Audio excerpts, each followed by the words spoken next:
Well,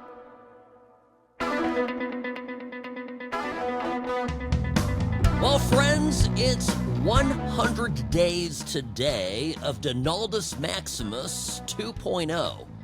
Sam Mirejovsky here behind the What's Right microphone. Greetings, friends. Welcome to the program. Happy Tuesday, April 29th. So, of course, and I mentioned this yesterday, the liberals, the anti-Trump folk, want to make the 100-day story about all of the bad stuff that is going on since Trump came to office. Meanwhile, those of us who actually voted for him are sitting around going, this is pretty good. And I don't know about you, but last night's election in Canada really reinforced how damn proud I am to be an American and how stoked I am that Trump is president. So, and I'll give you an example, and it happened today of something that I think is really so Trumpian and so perfect and so good for each and every one of us that it needs to be mentioned. And that is that there was a story this morning about Amazon. And by the way, Amazon's denying it, but they did come out with this. Amazon said that it would feature for every product on its site. If you need garden hose, you pull up garden hoses and it's, whatever. It's $60 for a long hose. And it says, that, $10 of that is because of the tariff. They were going to list the tariff cost. Which is, side note, funny. I always wanted the libs to do this with gas stations. I want people to know how much money is being spent on gas versus on all the taxes. But, anyway. So Amazon comes up with this. And, of course, it gets a stern rebuke from the White House. And as I understand it, folks, Trump was apoplectic. He has been fostering over the last little while a relationship with Jeff Bezos. Bezos, of course, is the owner, the head of Amazon. And he also is somebody who has made efforts to make nice with Trump.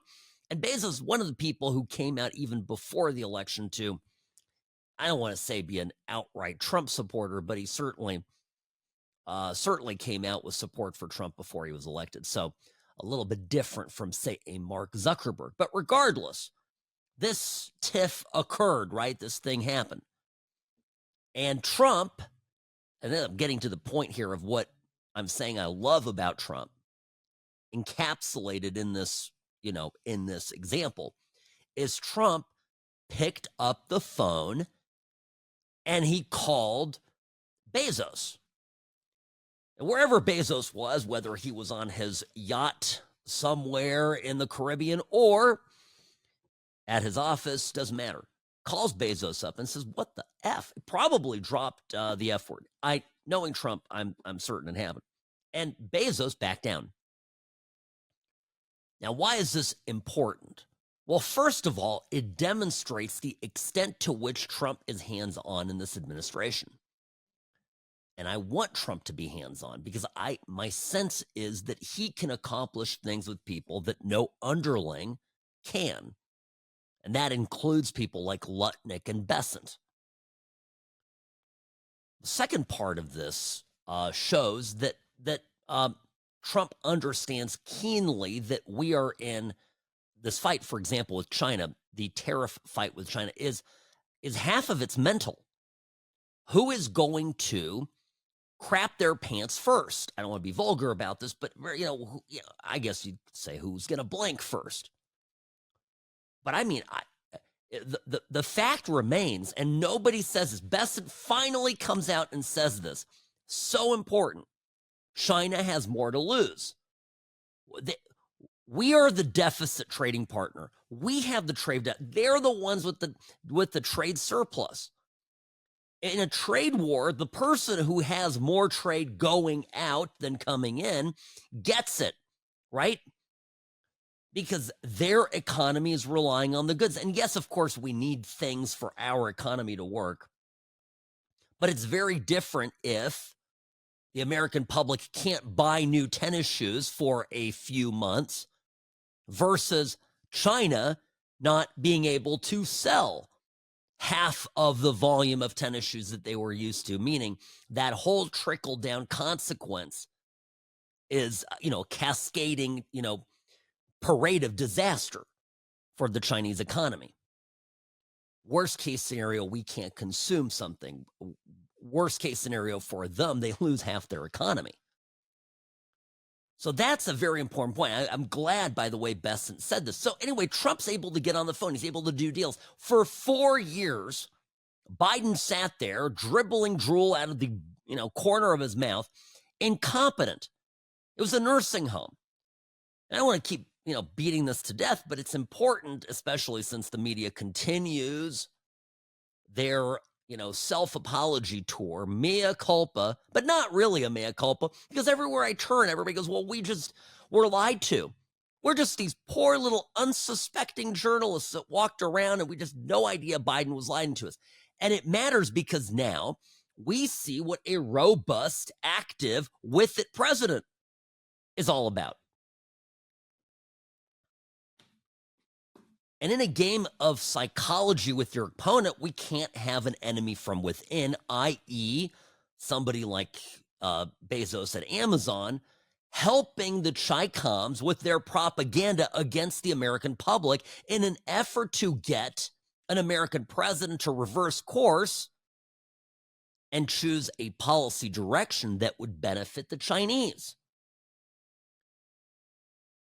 That's what this is about. So, yes, it's a politically hostile move as it was described by Team Trump when Bezos, they said that they were going to do this.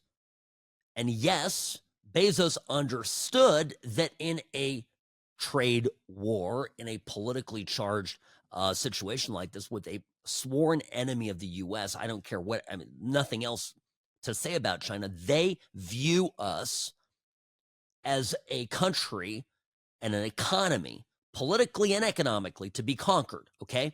That is the Chinese thinking vis-a-vis us. So in that environment, a company like Amazon, an American company, stabbing America in the back in the midst of this very delicate, precarious situation, yes, treasonous, in fact.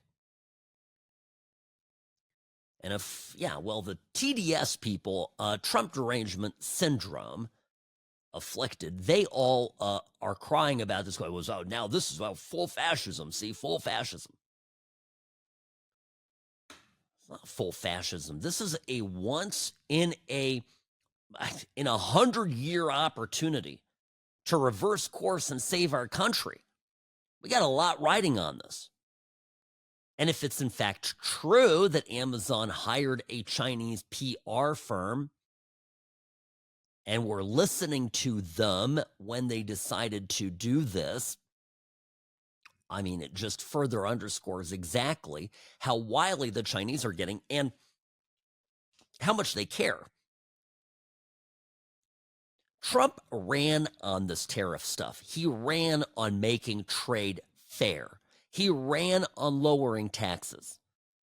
And I'm sifting through everything that's been said about this as of this week, and I can tell you, it sounds to me that there will be some even reciprocal tariffs between us and our trading partners, and that revenue that we generate from those tariffs will be used as revenue for the Treasury to offset tax cuts.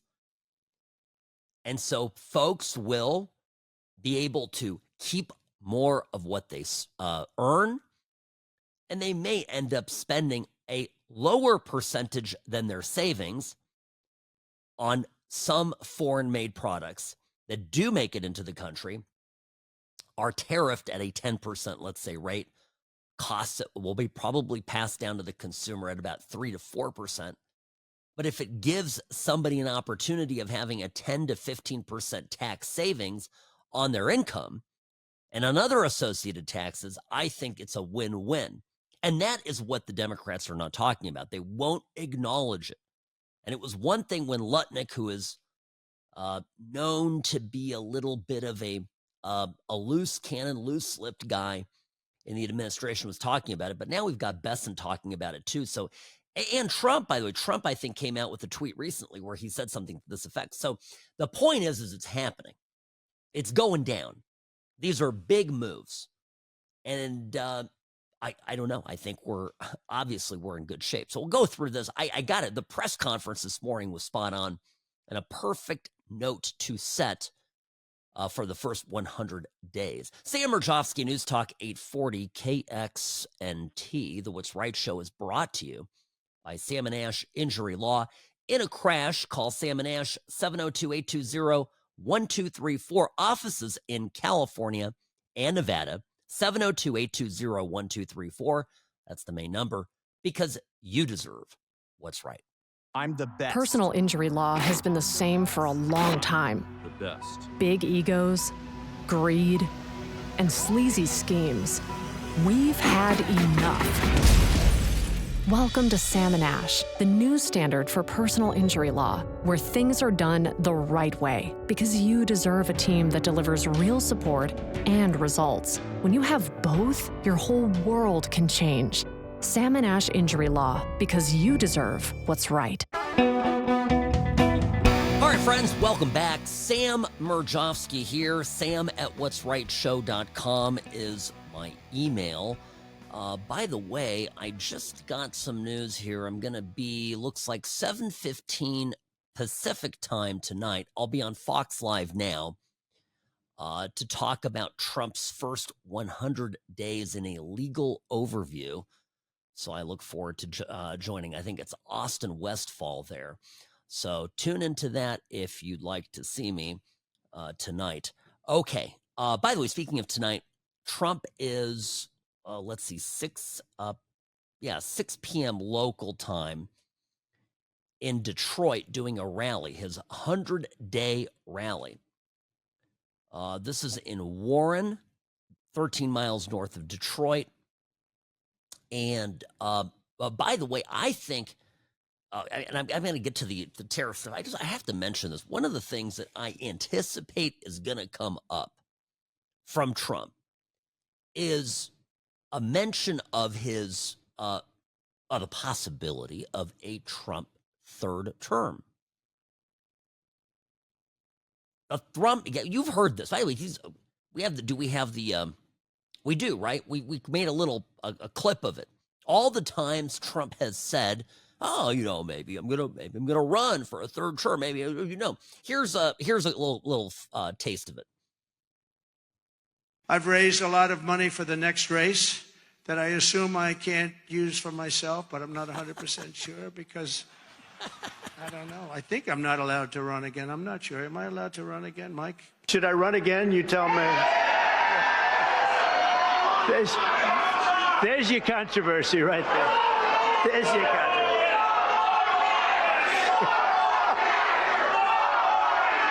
You said you were not joking about a third term, about possibly wanting a third term.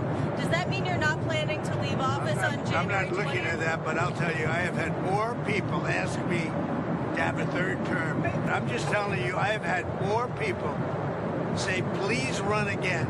They said, we have a long way to go before we even think about that. But I've had a lot of people. Yeah, go ahead. Did you have something? Yeah, I just wanted to ask, do you think that's an appropriate precedent to set if to see a president serve a third term? I don't want to talk about a third term now because no matter how you look at it, we got a long time to go. We have a long time. But despite that, so many people are saying, you've got to run again. It should be zero, right?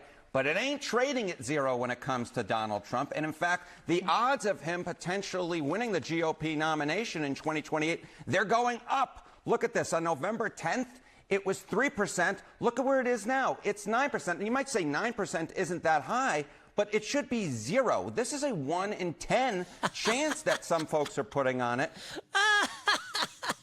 Well, by the way, every one of my lib friends, when they ask me, "Oh, you Trump," and I respond, "Yeah, I'm loving it. Everything's great." And they go, "Everything?"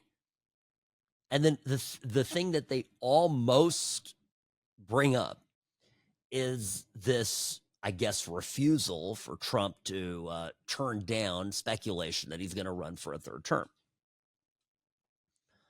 Can I just explain this to you folks so you understand what this is all about?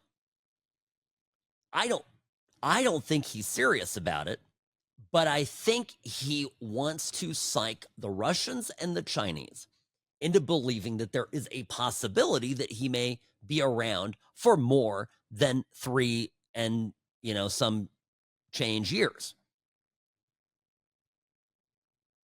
Being a lame duck president, right? You're dealing with Putin, you're dealing with Xi. They look at you, they go, well, you're going to be gone in 4 years, less than 4 years. Fine, okay, whatever. But if there's a prospect of the specter of Trump hanging out for longer than 4 years, for maybe 8 or 12, all of a sudden, the thinking of our adversaries changes. Our greatest weakness, and you can argue strength, right? But a weakness is the fact that we have term limits on the presidency, and that there is this built-in, finish point. And I'm telling you, I would be, even if it meant, 3 terms of Obama, I would be all for doing away with term limits on the presidency, because our adversaries know they just have to dance with the person for, however long, and that they're out between 4 and 8 years. So I'm telling you, 1,000%, Trump's instincts are, really something spectacular. So I think he's going to, this is what he's going to be trying. This is what he's getting at. Now, somebody who also has very good instincts is, of course, Scott Bessent, who today went to the White House, a press briefing, right? And he was there, and he went through the whole, he went through a lot of questions about tariffs and the status of trade negotiations. Now, speaking of Xi, right? Is Trump talking to China? Is he talking to Xi? Can you confirm for us whether these conversations are ongoing? And so this is, reporter here demanding the question. Listen to this exchange. Is the administration talking to Beijing specifically about tariffs or not? Well, we're not going to talk about who's talking to whom, but I think that, over time we will see that the Chinese tariffs are unsustainable for China. I've seen some very large numbers over the past few days to show if these numbers stay on, Chinese could lose 10 million jobs very quickly. And even if there is a drop in the tariffs, that they could lose 5 million jobs. So remember that we are the deficit country. They sell almost 5 times more goods to us than we sell to them. So the onus will be on them to take off these tariffs. They're unsustainable for them. Well, he's absolutely right. And I mentioned, the country that's got the trade deficit is in a worse position. With a better position. And the one that has a trade surplus is in a worse position because, put another way, right? We can always find new sellers, whether domestically or from friendly countries.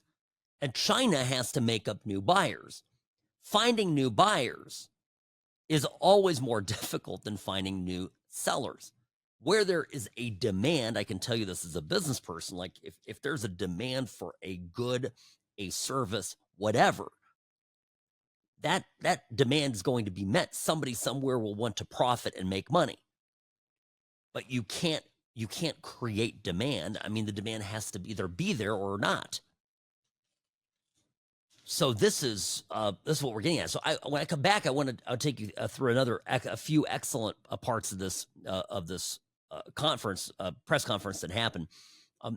One thing really to note is after 4 years of Biden, where not only Biden was out there kind of, not with it, but his team very removed and very distant and very technocratic.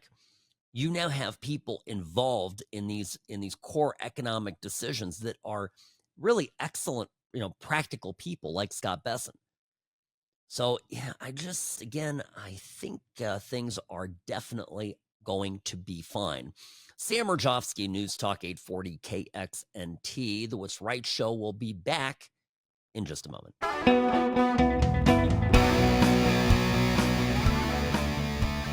On days like this, it sure is easy being Nevada's favorite recovering Californian. Sam Mirejovsky here behind the What's Right microphone.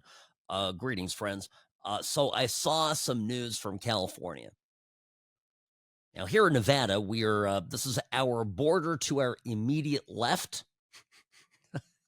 Looking at the map. Also, just politically speaking, the California Democrats today blocked a proposal, a bill, that would make it a felony to buy 16 and 17-year-olds for sex. That's what's going on in California. In case you were wondering what the Democrats over there were up to, for example, perhaps, what is this now, 4 months on since the fires, the devastating fires to rip through Altadena and Pacific Palisades, that they would be moving to rebuild, revitalize, and more importantly, fill the reservoirs so something like this never happens again. You think that would be a priority for California, but no. They're fighting for the rights of pedophiles and sex traffickers. Excellent. Great stuff. Keep it up, California. It's probably, there's other places to live. By the way, on that note, I just a quick aside. I hear all the time from people who are leaving California, and I'm always curious where they're going. And I know a number of folks now that are going up to Idaho, going into the Boise area. And I tell you, it's pretty up there. Okay, it's pretty up there. There's just nothing to do. You have to be an outdoorsy person, which I, your host of the What's Right show, am not. I want things to do. I want to be able to go to places to eat and go to shows, go to Vegas. There's endless, opportunities to just do stuff. And then also the world comes here. So you always have visitors. Now, everybody wants to visit you in Vegas. And unlike in Boise, you move to Boise, they'll want to stay at your house. But here, people come into town, they're like, no, we're going to stay at the Strip. We'll see you. Which is my idea of a perfect house guest. So then what? Yeah, what? I guess I don't know. And we have an airport that will actually get you places direct. Boise will get you direct where? To Salt Lake? I mean, it's just you have to get anywhere internationally. Your closest airport is Salt Lake. So I'm not ragging on it. When I was a kid, Californians were moving to Idaho to retire. Now people are moving there to live. And I don't know if that's a remote work thing or whatever. And by the way, if you are a native, born and raised Idahoan, boy, do you hate them Californians, right? I think people here, we don't even care. The property to everything. There's more cars on the road. There's, it's a housing market is out of whack, very expensive. So anyway, I guess people there can cash out of their homes and move where? Move to Canada, I suppose. All right. Scott Bessent this morning with Caroline Leavitt, press secretary at the White House. Great meeting. Now, everybody in the media talking about Trump's first 100 days. There's a word, it's a buzzword that the media is using incessantly to describe Trump and the Trump administration. And I mentioned it today, those of you who listened to me on Alan Stock right here on News Talk 840 KXNT. I'm with him every Tuesday morning from 8:30 to 9. And we talked about this. The word is chaos. That's the word. chaos in Trump's first 100 days. Trump administration brings chaos to, anyway, chaos everywhere. You'll see the word. Now that I've told you, you're going to see it everywhere.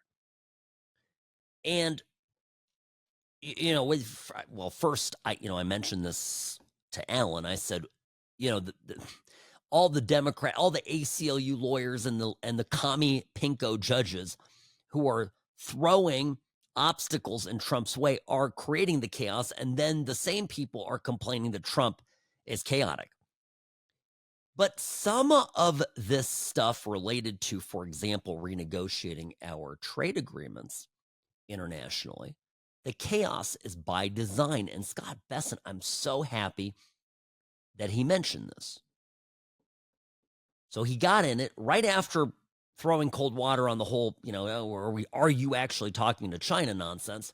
He says this. I think one thing that has been a little disconcerting for the markets is, you know, President Trump creates what I would call strategic uncertainty in the negotiations. So he is more concerned about getting the best possible trade deals for the American people. You know, we had 4 years of bad deals for decades of unfair trading, and you know, we are going to unwind those and make them fair. What we are doing is we've created a process. I think the aperture of uncertainty will be narrowing, and as we start moving forward announcing deals, then there will be certainty.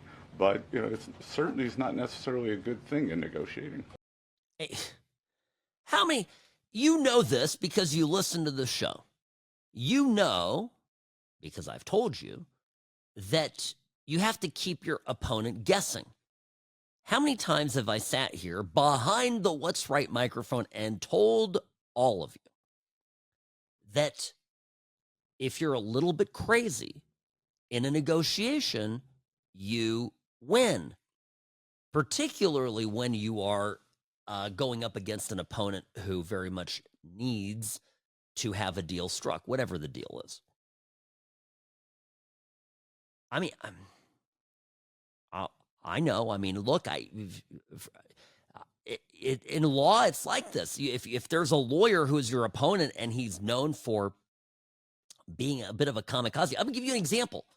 I will give you an honest to goodness example. So I had this case many years ago. I was just getting started as a lawyer, but this is my mentality even today. So I'll share it with you. I had this case, and it was a dog with fleas. It was the worst case ever. I'm not going to get the detail, but this case wasn't worth anything. And we tried it. I tell you, we tried the case. The whole thing fell apart on us, and we got $200K from the jury, and it was not a lot of money, okay, in the grand scheme of things for what that should have been, but it was a dog of dogs of case. So we get some money, lick our wounds. I don't think we met the 993 offer. This was out in California. Didn't meet the 993 offer, which is a statutory offer to compromise. So we had to negotiate costs and things like that. It was just a nightmare. But 3, maybe 4 months later, the same insurance company, it was my opponent on that case, I put out a demand for $1 million on a case that was worth $350K soaking wet, and the insurance company paid me. And they paid me because the adjuster literally says to me, "You're crazy. Sam, you tried that unbelievable dog crap case." He didn't say crap. That dog-s case. I can't believe you did it, you crazy mother effer. And he basically paid me 3x of value for, and so you can't be conventional. This is why we consistently get better results for our clients, but that's a separate conversation. This is not a Sam and Ash commercial. I'm just explaining to you what strategic uncertainty means. It's a fancy phrase for saying we keep them guessing by putting a little loco into it. But guess what? The media calls it chaos. Nah. Because these people wouldn't be able to negotiate buying a new car. They probably do, but they get taken. The people that tell you what to think about what's going on in this country are, by and large, morons, life idiots, boobs. They know how to write, some of them actually. They can put words together. But, as far as their grasp of real life, they might as well be monkeys throwing their feces, okay? Producer Robbie is laughing. Why? And so Bessent, and again, you can't tell the Chinese via the U.S. media, oh, we're just playing crazy. We're not actually crazy. So Bessent uses the word strategic, or a phrase, and strategic uncertainty. That's what he's talking about. If there's nothing that you take from today, it's this. Trump knows what he's doing. He's doing this deliberately. He's taking care of it. Just have a little faith, people. And I know you do. I'm talking to our friends in the mainstream media. Sam Mirejovsky, News Talk 840, KXNT. I want to talk about Canada, too. Oh, Canada, as their hymn goes. The great lament. Even their hymn, guys, their national anthem sounds like they're giving up the ghost. My goodness. All right, don't go anywhere. Sam Mirejovsky, News Talk 840, KXNT. Back in a moment.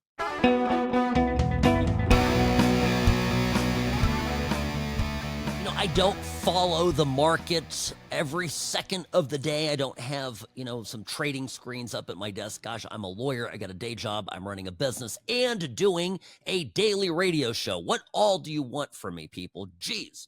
Sam Mirejovsky, News Talk 840, KXNT. My point is, I did glance earlier today at the Dow Jones Industrial Average. Why? Because I wanted to, in the immortal words of Jen Psaki, circle back and talk about this monstrous drop. The stock market took a dump. I mean, I looked at, we're down like 3% for the month? The Dow Jones. Here, you want me to do this? I'll do this in real time. Okay, markets have closed, so hold on. So Robbie, okay, that's fine. You're holding me accountable. Let me pull it up. But the reason I'm doing this is they say unprecedented drop. There are 3 days where the market took, performed ritualistic suicide, and then it came back from the dead. Okay, I've got it up right here. Okay, so I'm gonna do 1 month, yes, and I'm gonna do percentages.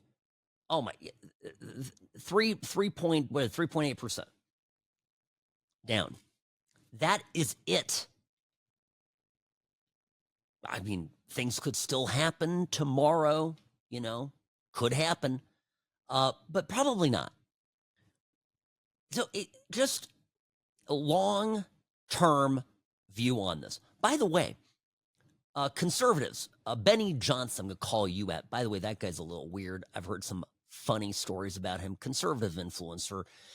Yeah. Anyway, I won't say it on air. But here on the What's Right Show, we stick to only confirmed rumors. So I'm stay away from that one. Regardless, he posts, and a lot of people did this. Conservative Twitter today was filled with little pictures, little graphs of Amazon stock price tanking. And folks, it went down like 1.8% in the moment where it seemed that there was a direct confrontation with the White House. This is what Caroline Leavitt, a spokesperson for the White House for the Trump administration, said about it this morning. It was reported this morning that Amazon will soon display a little number next to the price of each product that shows how much the Trump tariffs are adding to the cost of each product. So isn't that a perfect, crystal clear demonstration that it's the American consumer and not China who is going to have to pay for these policies? I will take this since I just got off the phone with the president about Amazon's announcement. This is a hostile and political act by Amazon. Why didn't Amazon do this when the Biden administration hiked inflation to the highest level in 40 years? And I would also add that it's not a surprise because, as Reuters recently wrote, Amazon has partnered with a Chinese propaganda arm. So this is another reason why Americans should buy American. It's another reason why we are onshoring critical supply chains here at home to shore up our own critical supply chain and boost our own manufacturing here. Okay, number of conservatives are like, oh, the stock is tanking, and they put up a graphic, a chart. Did you see this, Robbie? You see the graph that people put up? And it showed a bunch of red and Amazon stock really, like, actually tanking. But if you look up at it, it closed a negative 0.68%. And the reason that it looks like it's tanking is that it is in increments of 50 cents.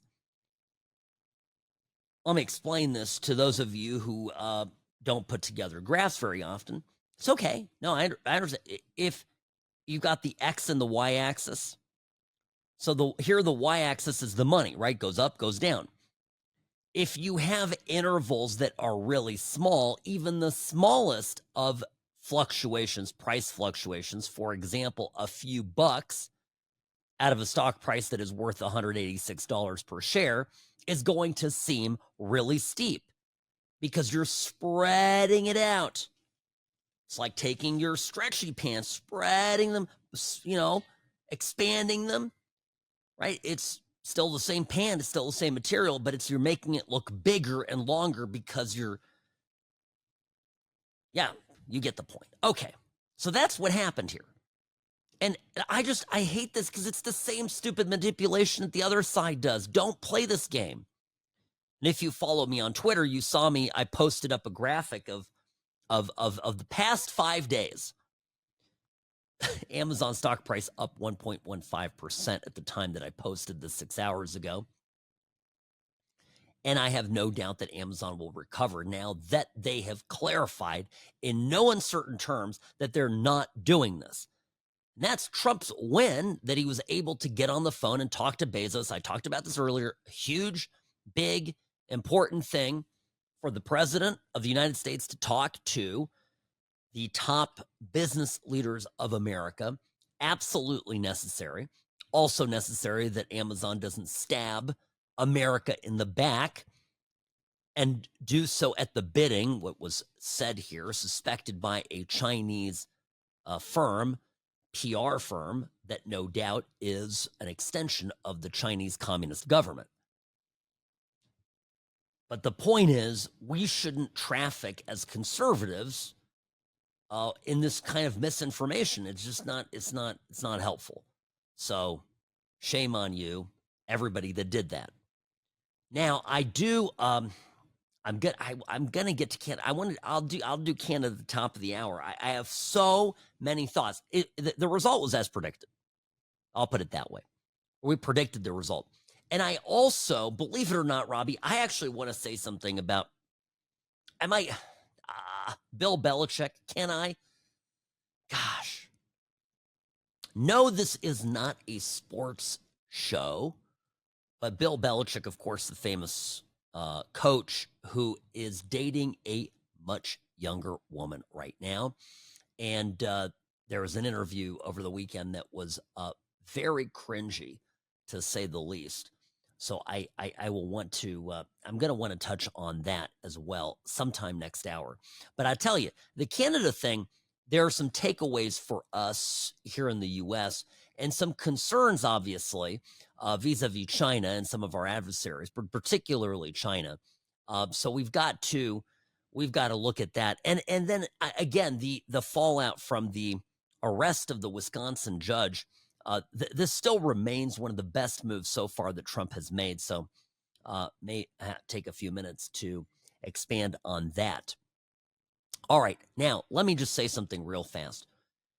When you get into an accident, when you get hurt, when you have something happen to you where you are injured, don't go at it alone.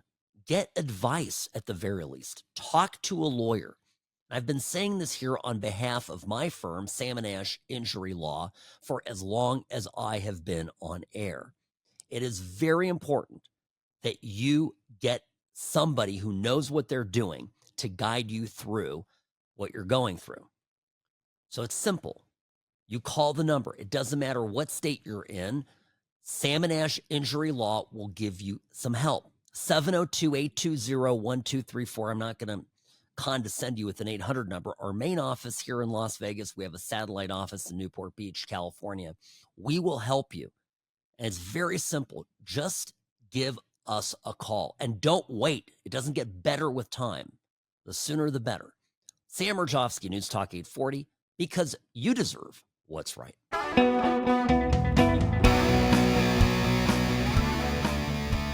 Oh, Canada. Just kidding. Sam Mirejovsky, News Talk 840, KXNT. Greetings and welcome to the What's Right Show, your place for common sense conservatism, Monday through Friday, 1 to 3 p.m. Okay. Canada had an election yesterday. It went just about as great as I predicted yesterday it would. The Liberals won. Not a huge decisive victory. It has to be pointed out that the Conservatives did better than they did in the last election. But the leader of the Conservative Party, the guy who had the lead in all of this months ago, Pierre Poilievre, lost his own seat. He's out of Parliament. He lost his seat to a Lib. A little word here, note on how their parliamentary system works. So they need, well, yeah, you're a member of Parliament. You have a seat. You're basically like a congressman, if you will. And then whoever then becomes the leader of the party that's in Parliament can become prime minister. If they've got, the most votes, or they form a coalition with another party that gives them the majority of the votes in that house, right? In Parliament. So that's the setup. That's the story. Pierre Poilievre, this was a race for him to lose. I mean, he had it. It was in the bag. Why did he lose it? There is a lesson for us here in America as conservatives, as Republicans, that needs to be learned from this election that happened yesterday in Canada. Namely, the only thing that works is to be unabashed, conservative, to be strong, to be robustly powerful in your defense of the common man, and to be consistent. This guy is a beta weasel. Now, he had some great clips. I've played some clips of him over the last several months here on the program. He's no doubt an intelligent person. And I have no reason to suspect that he's not conservative. But in the face of Donald Trump getting elected and turning to Canada and saying, you're done taking advantage of us, the trade deficit is enormous and it's not going to work, and maybe, you might become the 51st state, Pierre Poilievre completely melted down and decided that he was going to out TDS the TDS afflicted. You can't, there's some expression, you can't compete with crazy. You can't out crazy the crazy. Wouldn't it have been, and I mentioned this yesterday, wouldn't it have been much better for him in the face of Trump going ballistic on Trudeau's government, going ballistic on Canada, to say, as the guy who wants to be in power but isn't, this is all the doing. Trump is making some valid points, Canada. Wake up. I am the only person that can make a deal with Donald Trump. I'm the person who can get this done. He's not interested in talking to the party of Justin Trudeau or Mark Carney or whatever the hell these people are. He's clowns. He's only going to talk to a conservative government. You want a deal? You want a better standard of life? You want better everything? I am your answer. Right? That's That's what he should have done. Instead, he basically went up and gave a televised press conference where he said, Mr. Trump, Mr. President, butt out of Canadian affairs. We are a proud country. We are a good country. We are defiant. He sounded just as stupid as Justin Trudeau, and that's real talent. I mean, I would have to give it some honest effort to get there, to be perfectly honest with you. I'm not bragging. I'm just saying that Trudeau must have been one of the dumbest world leaders who was followed around by the loving mainstream media here in our country. And it got so bad, they went from a $500 million Canadian dollar surplus to almost a $70 billion deficit.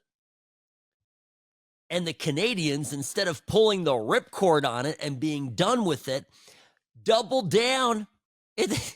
They go, yeah, double or nothing. We're just going to go further with it. Mark Carney, of course, is one of these guys who is he is a world banker.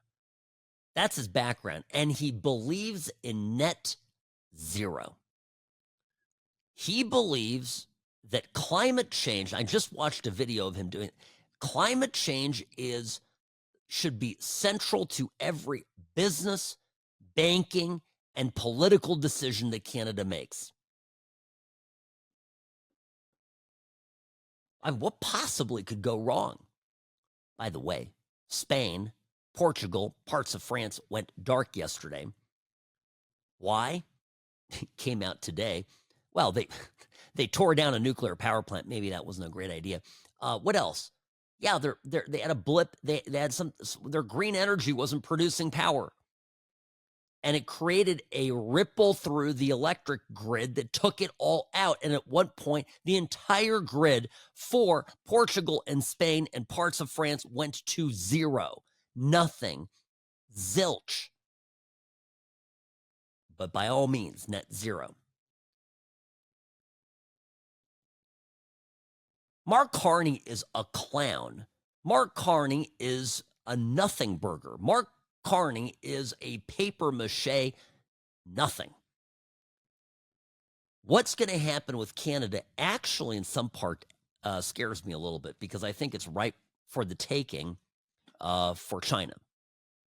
China already is highly integrated into every level of the Canadian government and business, so-called business community.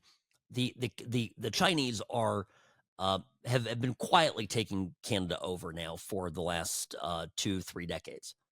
They're there, they're on the ground, and they're already measuring, the windows for the drapes.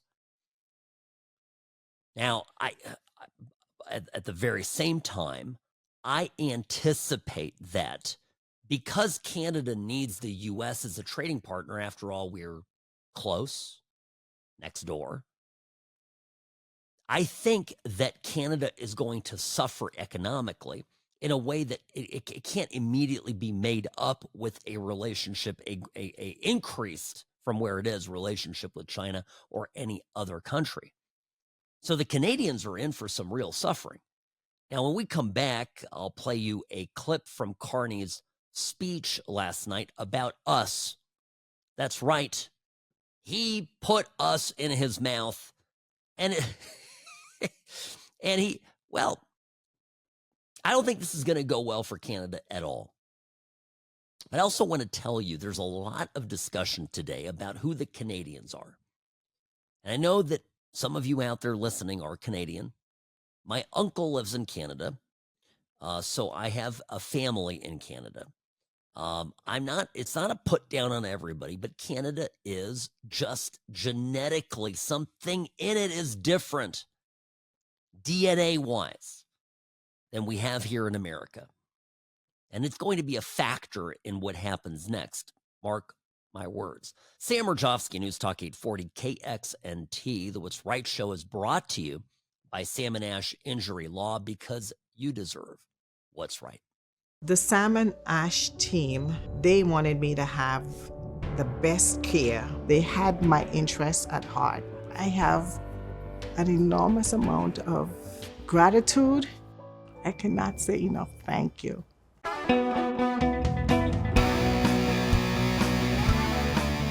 All these takes are wrong. They're just wrong. I just read a tweet by Cenk Uyghur saying, "Thank you, Donald Trump, for giving us a liberal government in Canada. You single-handedly defeated the Conservatives."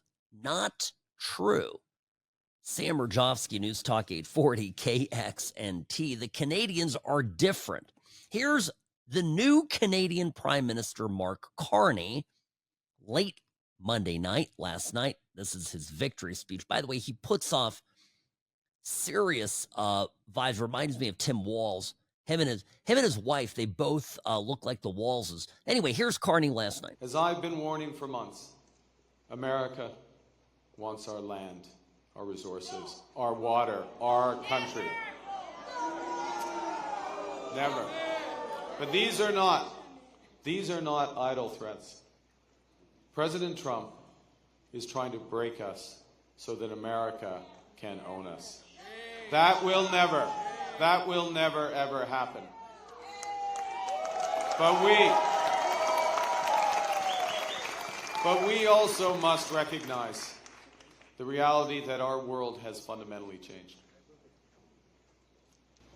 Our old relationship with the United States, a relationship based on steadily increasing integration, is over.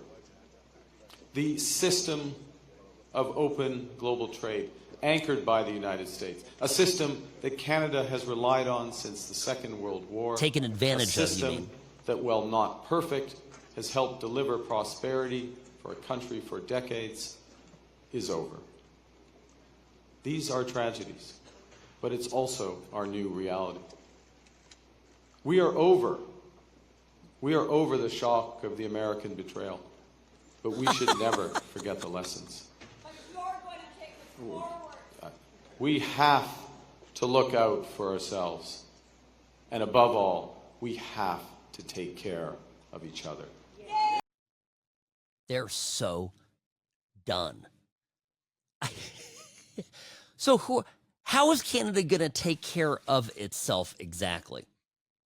This is the country that, in its great relationship with the U.S., had 300% tariffs on our goods just to protect industries inside Canada. And we just accepted it. This is like when you leave an abusive relationship and the person, the abuser that you're with, turns around and chastises you that you're the one leaving and that you're making a big mistake and that, you know, that you're going to regret this and it's just sad, you know, that it's come to this, and wants to transfer the blame of it onto you. That's what these Canadians sound like to me.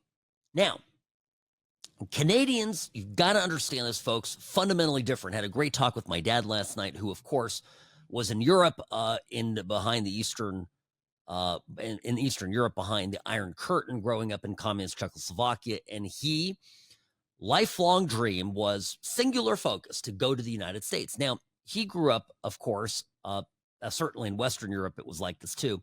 But Soviet propaganda was all about America being the worst country on the planet. There was no safety net. People were just murdered out in the street. The government let you die. Capitalism was cruel and rapacious, right? I could go on and on. And it got into people's heads. There are two kinds of immigrants that left Eastern Europe. Some went to America. The rest went somewhere else. The people that went to America, and this is why I am such a fan of the right kind of immigration, legal and selected. So the immigrants that chose America heard the Soviet propaganda, and let's talk about Western Europe, heard the mainstream media propaganda about America. It went one ear and out the other. Or they heard it and go, you know, if you guys hate it so much, this place is made for me. That the people were bigger, more individualistic, right? They were more freedom-loving. They were more entrepreneurial. They were greater risk takers. Those people went to America. Everyone else, if they didn't go to Western Europe, didn't go somewhere else, they went to Canada because Canada's a pussy country, okay? Canada's a place that had a perception of being nice, okay? Plain and simple, right? That's it. Canada had that reputation.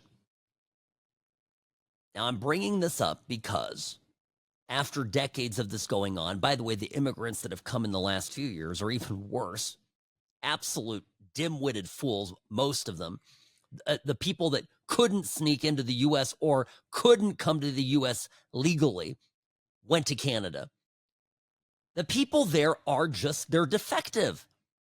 Not everybody, but they didn't get the cream of the crop. They didn't get the same, high achievers. And the high achievers that are born there, that grew up there, look around them and go, oh, no, I don't think so. This isn't for me. And a lot of them run away to where? To the U.S. Now, you think we have a problem with crazy immigrants in our country. My goodness, Canada. I mean, they're going to be overrun by all the Islamic, fanaticals and fanaticals. Yeah, I mean, I like calling them that. They're radicals. They're fanatics. They're fanaticals. They've been overrun by them. I saw today a bunch of Jews from Toronto are getting ready to leave and move to Florida because they're so terrified about what's happening to their country. Their exact words, we at least feel safe in the U.S. We feel safe in Florida that we, as Jews, will be protected. Hey, that's a win for the U.S. Probably some smart people in that bunch. Probably some hard workers. We'll take it. And instead, what do they have? They've got a country, Canada does, filled with a bunch of moochers from terrible third world places. It's not going to be good. Now, here is what Mark Carney said on dealing with Trump. Question is, when you listen to him, do you think that this is what he's actually going to do? Do you think he's capable of it? When I sit down with President Trump, it will be to discuss the future economic and security relationship between two sovereign nations.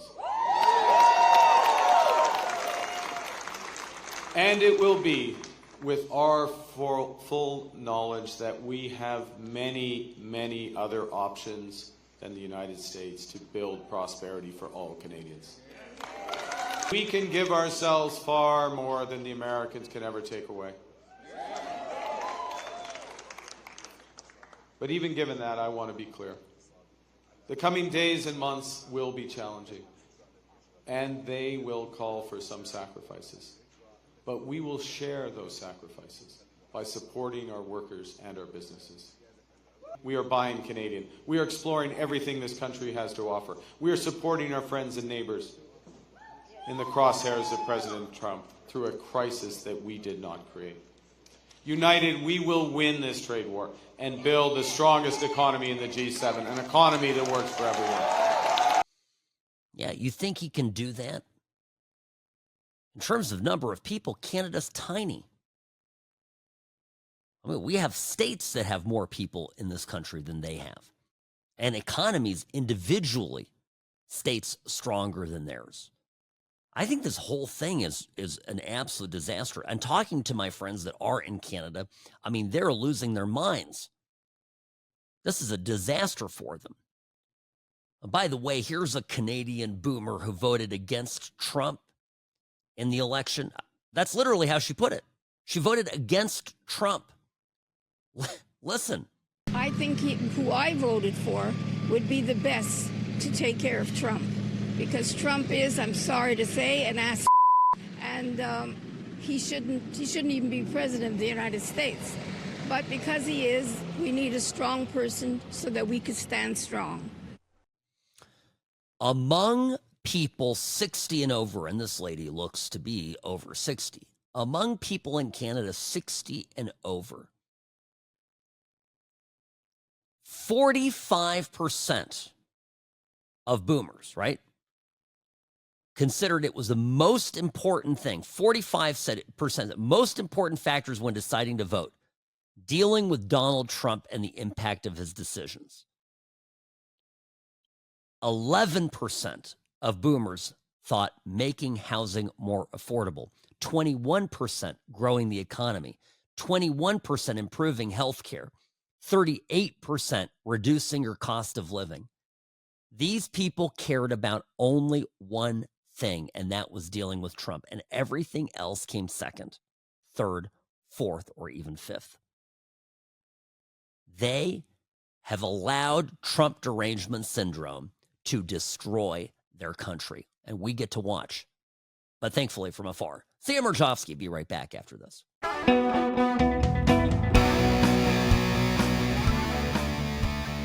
Rarely wrong, always right. Sam Mirejovsky, News Talk 840 KXNT. Greetings, friends. Welcome to the program. So I've had a lot of people ask me about this judge that got arrested. I'm just really quick on this.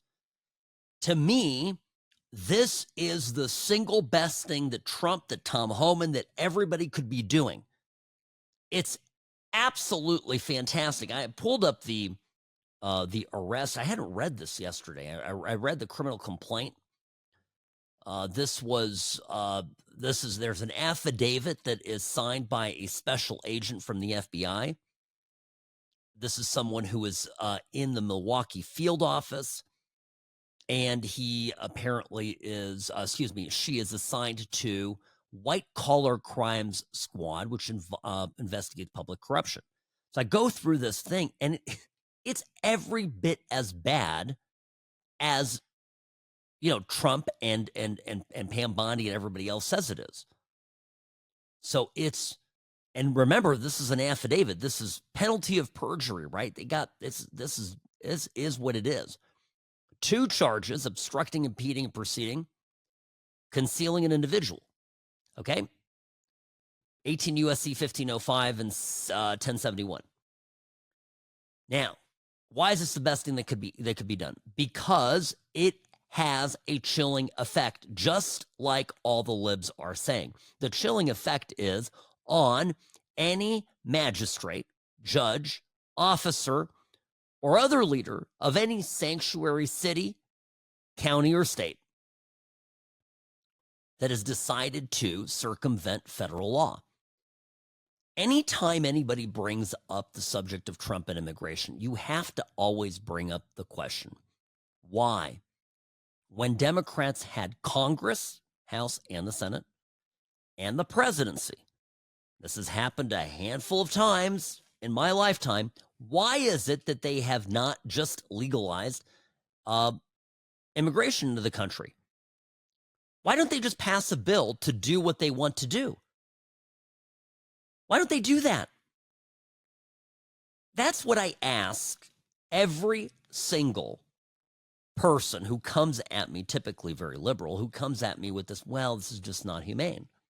This is not right. We shouldn't be doing this. Again, imagine a judge acting in her official capacity as a judge to be sneaking out a violent criminal offender, also I think now at least once deported, previously deported illegal immigrant, out of her, through her chambers, through the jury room in her chambers, out into a back hallway to evade capture by federal agents. Imagine that. So I think this is the right thing. And I think people screaming about it, and there certainly is not laying off. It is a top story, continues to trend. And if you turn on cable news, you turn on CNN, they're talking about it. Oh, Trump's arresting judges. Oh, yeah. And it's really not happening. By the way, notice that Abrego Garcia has been kind of quietly out of the news. He has been, hasn't he? Do you think that the left finally kind of talked to themselves and said, this guy really is a bad dude after all? Sometimes it's not just about talking about stories that are very much in the news. It's important to notice what isn't being talked about. Folks, we are winning. We are getting there. It's happening. And it's part of Trump's 100-day victory. First 100 days. It's been a hell of a ride. Remember what Trump promised in Aurora, Colorado on the 12th of October last year. Less than a month before the election, he said, we will close the border. We will stop the invasion of illegals into our country. Question for you, even if you hate Trump, objectively, did he fulfill that promise? Because border encounters, illegal border encounters, down by 95%. Illegal so-called gotaways, the top threat to public safety, down by 99%.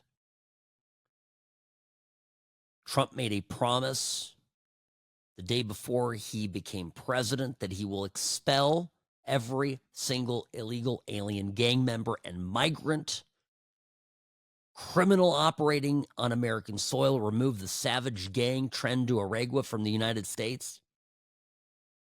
Gets into office. TDA becomes, and MS-13 become designated as foreign terrorist organizations. And, you know, the arrests have followed.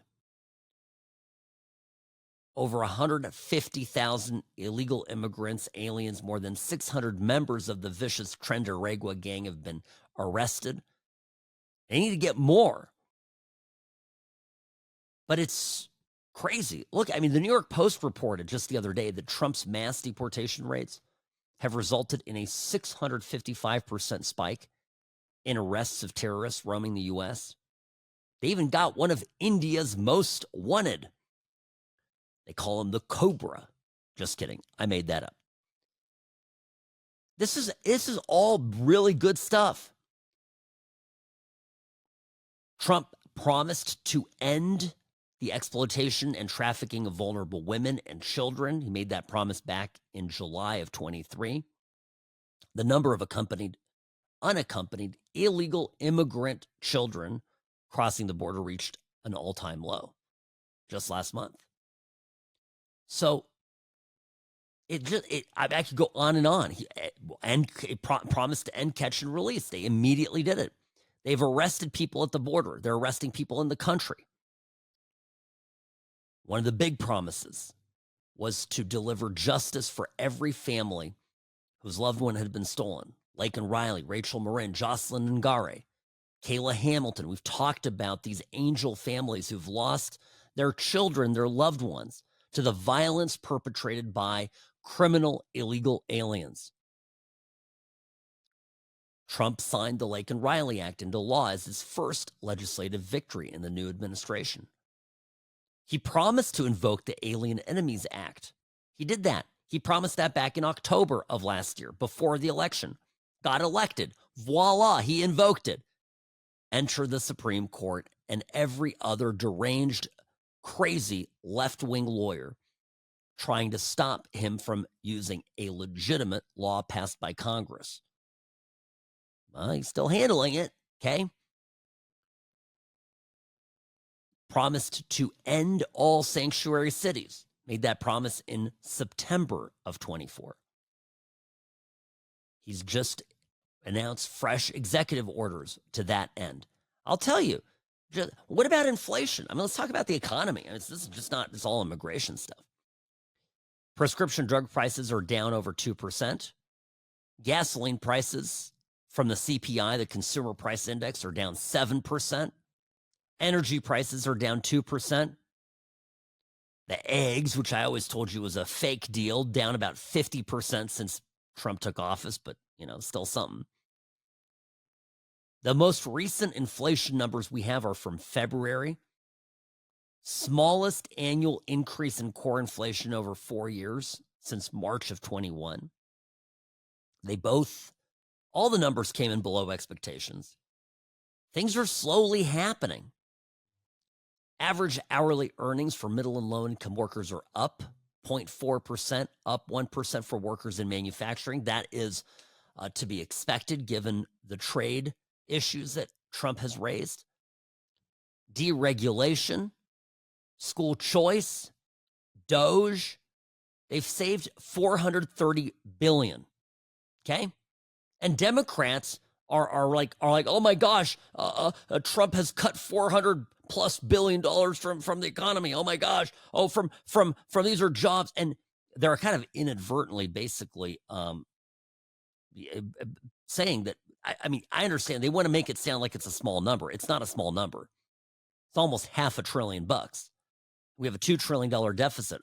Quarter of your, saving a quarter of that is something, particularly only 100 days. But, this is the Democrat. 100 days in, Trump is blocking at least $430 billion in funding owed to the American people. So the Democrats themselves, this is from the Democrat Appropriations Committee in the House, is admitting that Doge has at least saved us $430 billion. Idiots. The Green News scam has been tossed out. So he still has a lot to do, but this has been a really phenomenally successful first, 3 months, 100 days in office. No question about it. It's absolutely astounding.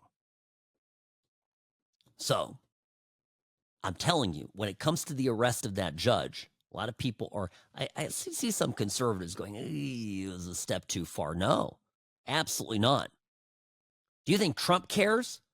They raided Mar-a-Lago and went through his wife's closet. They rifled through Melania's underwear drawer. Remember when I told you a year ago, maybe even longer, I said that when Trump becomes president, it'll be all hell to pay because of that? Well, funny how things work out. Sam Mirejovsky, News Talk 840, KXNT. Don't go anywhere. Be right back in a moment.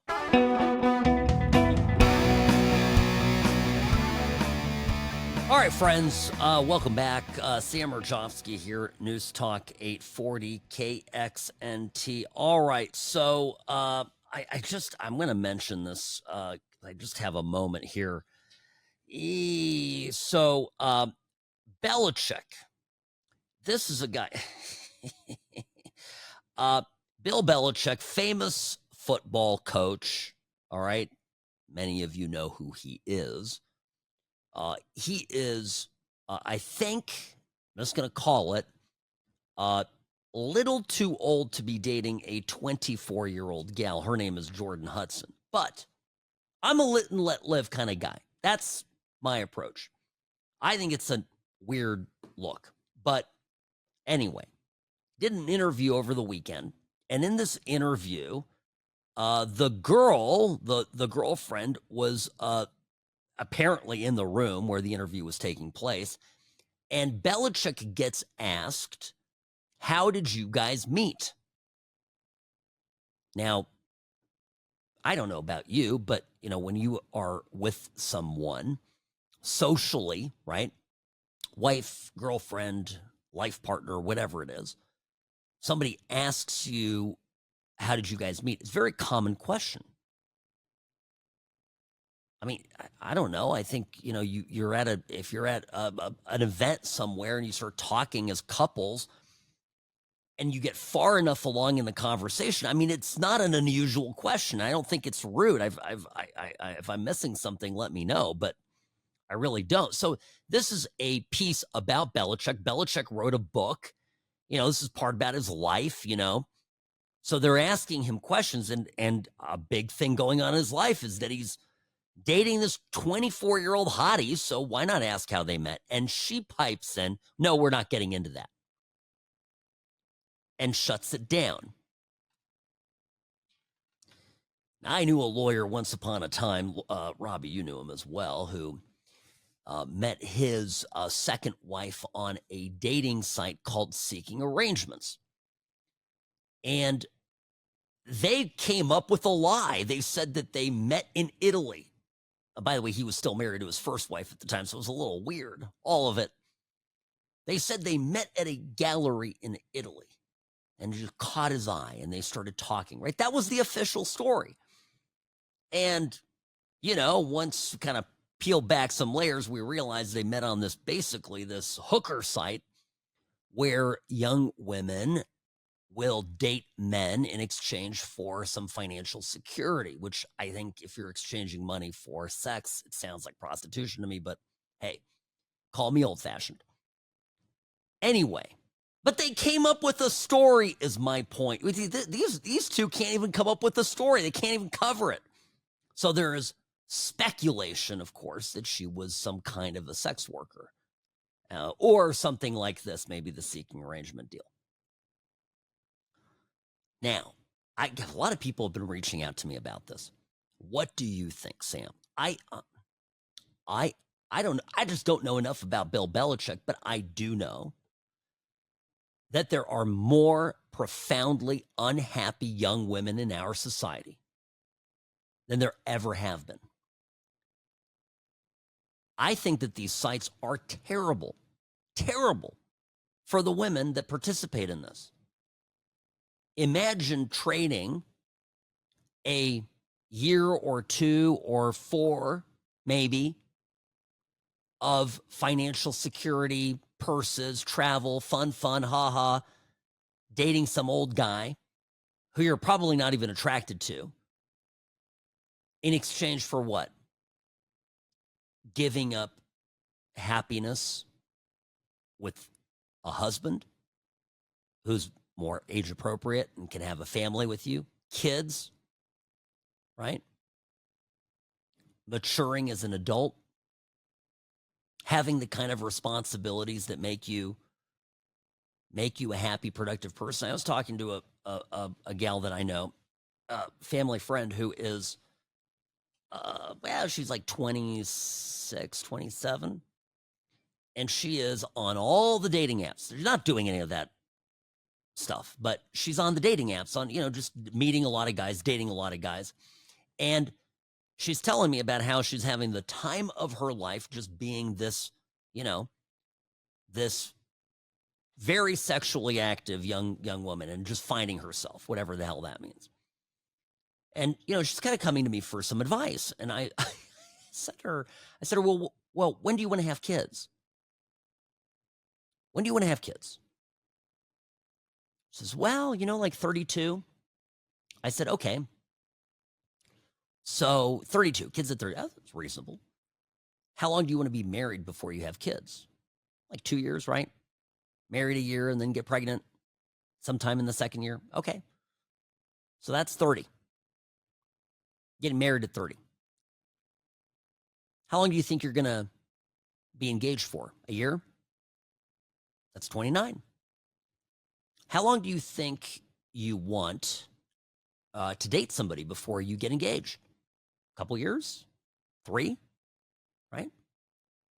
And I could see the blood drain from her face, Robbie. I could see it. Honest to goodness. Because in that moment, I reframed it for her. It wasn't, you need to start building. When you are in your 30s, you're an adult. Time to live your life. And I look at this 24-year-old gal who's running around Bill Belichick, and to me, the whole thing's tragic. There's no fool like an old fool, so Belichick looks like an idiot. And this girl is not going to get a meaningful life dating a guy who's, how old is he, Robbie? In his 60s. It's not going to work. I'm not saying it's impossible, but it's not going to work. It's not going to be this. It's not, she should be looking for a guy who's, 28, ready to settle down, who's got a good job and will be a good husband. That's the plan of happiness that actually, honest to goodness, works. And it's astounding to me that our society has really turned this on its head. And we are abandoning young people with these promises of this. And I think the boomers, you guys started this with your eternal youth nonsense. You didn't want to grow up. Run into, a teacher outside of school, and the husband would always say to me, no, I'm not Mr. Smith. Call me Bob. My father was Mr. Smith, right? And when you've got a teacher in school, you address them Mrs. and Miss, whatever. I always thought that was really weird. And then I realized these people didn't want to become their fathers. So now they had kids, those kids have, where it's just passed on. And this mentality, we got to get rid of it as a country. We have plunging birth rates. We have to get back to making families great again. And the time to start your family is in your 20s, early 30s, maybe. It's not in your 40s. It's not in your 50s. And it's not never with, whoring yourself out. And this is just a thing that, and I know a lot of you listening are a bit older. Some of you are younger. You have kids, grandkids. This is a very, very important thing. And, I look back at it. I got, married at 25 and had Daniel, our first at 27. And I'm grateful. I'm grateful that I had kids young. I really am, Robbie. I think it hasn't been perfect. It hasn't been easy, for sure not. Poor Sherry, my wife. But I'll tell you, I'm so happy I'm not one of these people wasting my life on dating apps and hanging out with grandfathers in exchange for nice purses and trips to Italy. Just disgusting, actually, and sad. All right, that's my commentary on Bill Belichick. Sam Mirejovsky, News Talk 840 KXNT. Maybe she's from Canada. Who knows? All right, back tomorrow. I'll see you then. Trump rally up next. Got to watch this stuff.